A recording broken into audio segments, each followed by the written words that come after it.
wawazifumu lero ndabwera ndi nkhani yake yokhuzana ndi mtsikana amene akulira akunena kuti adakadziwa sadakapanga. Nkhani yake ndi yokhuzana ndi mtsikana uyu. Mtsikana ameneyu adali okwatira ndipo china chilichonse chinali bwino.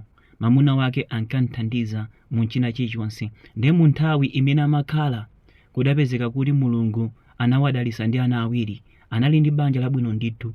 Ndi mu nthawi imene ankasamala ana ake, khalidwe lidayamba kusintha la mtsikanayo. Adayamba kudandaula, ankauza zinzake, amuna anga sasuka mkamwa, amuna anga sachapa maboksa. Ndi kawirikawiri akapita panja ndi azinzake kokayenda, yeyu azimunambira ankamufuna chifukwa chakuti adali mtsikana oneka bwino. Ndi anyamata ambiri ankampoyirira pagulu la azinzake lija. Anzake aja adali osakwatira. Ndi mtsikanayo akamaona zimenezi ankaganiza kuti anakalibe ndi maketi, atasiya banja lija angathe kupeza mamuna wina wabwino. Ndi zimene ankaganiza. Ndi amapitirabe kukhala ndi mamuna wake, ndipo china chilichonse chimene chinkachitika mu banja mwake ankauza azinzake aja, ine amuna anga maboksa awo amanunkha, amuna anga amanunkha mkamwa, amuna anga amanunkha kunkhwapa. Ankayankhula zambirimbiri zosakhala bwino. Ndi anzake aja akamamuuza ankamuuza kuti iwe ngati waropa ndi banja ndi bwino kungolisiya kusiyana kuti uzingotidandaulira ife.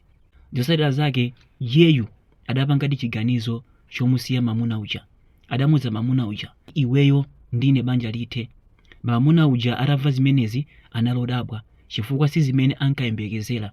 Kenako adampempha mtsikanayo, chonde khala ndine usandisiye, monga ukudziwa tili ndi ana awiri limodzi. Si bwino kuti ana athu akule opanda makolo kapena akule ndi kholo limodzi. Si bwino, chonde khala. Koma mtsikana uja sadamvere zimenezi. Mamuna uja anati okay yabwino, ndi zimene tipange ndi izi, anawa siwatenga, anawa uwasiya. Mtsikana uja atamva zimenezi adali osangalala pozindikira kuti apita kunja ngati mtsikana opanda ana. Anatenga zimene amafunazo, china chilichonse chinatheka, mapepala anasaina a divorce, mkazi uja adapita. Kenako mkazi uja adayamba kukhala kumene kujako. Kumene anali kuja anayamba kukhala ndi azinzake aja, adayamba kupanga chibwenzi ndi anyamata ena. Ndi anyamata aja ankamulonjeza za ukwati aja sankamkwatira, ena ankangogwisa ntchito ndi kumutaya, ena ankangonamiza ndi ukwatira izi ndizi after nkumusiya. Ndi zimene ankapanga. Ndiye iye uja akamakhala life yake ino idasanduka ngati ya hule chifukwa palibe chimene anakapanga mwayekha. Amene akhale ndi mamuna ndi azimuna amangogwisa ntchito nkumutaya, uyamugwisa ntchito nkumutaya. Ndi zimene ankapanga. Ndi kukongola kuja kudayamba kudyeka. Malooks aja adayamba kupita. Monga mukudziwa nthawi yake munthu umafika poguga. Ndi ukaguga maketi imavuta. Ndi zimenenso zinkachitika kwa iyeyo. Amapeza mamuna ndi mamuna uja amangomvulavula ndi kumutaya. Kenako mtsikanayo adapanga chiganizo chopita kwa mamuna uja kuti akapepese. Adapita ku nyumba kuja. Atafika ku nyumba kuja adampeza anzake mmodzi amene ankamutulira nkhani zake. Amuna anga amanunkha izi ndizi ali nyumba muja. Kenako adamfunsa anzake uja, upanga chani kuno? Nzake ujaso adamfunsa iyeyo, upanga chani kuno? Iye uja analodabwa. Adamuza anzake uja, usaiwale kunoku ndi kwathu kumene ndinkakhala, ndabwera pano koza kumana ndi amuna anga. Nzake uja adamuyankha kuti, ukutanthauza amuna anga? Mtsikanayo analodabwa pozindikira kuti nzake uja ndi amene adatenga mamuna wake. Nzake amene ankamuuza kuti mamuna wanga amanunkha, mamuna wanga amapanga izi ndizi, ndi amene anatenga mamuna wake.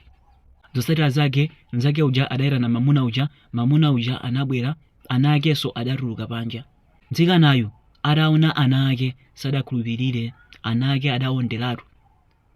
Zachiziwikire kuti nzakeyo ankazunza ana ake aja. Komabe mamuna uja adankaniza kutenga ana ake kuti azipita nawo. Adamuza anawa sukuyenera kutenga paja udavomereza asiye kuno. Panopa ana ake akukhala ndi nzake mophatikizana ndi mamuna wake. Banja kumene anapita kuja lidakanikaso. Panopa mayiyo akudandaula, akulira, akuti adapanga mistake yayikulu posamvera mamuna wake. Ndenda bwera ndi nkhani imene ndi cholinga chakuti atsikana ena ake, azimayi ena ake mutengere phunziro. Azimayi, ngati mamuna wanu amanunkha kunkhwapa, ngati mamuna wanu samadya pa maboksa, ngati mamuna wanu ali ndi kakhalidwe konyasa, imeneyi ndi ntchito yanu yomusintha mamuna wanu. Nkana amanena kuti kuseli kwa chikhwaya china chilichonse kuli mtsikana, kuli mmayi amene akuvutika popanga kuti chikhwayachi chioneke bwino, popanga kuti chikhwayachi maloto ake akwaniritsidwe. Palibe mamuna amene anakwaniritsa maloto ake opanda mkazi.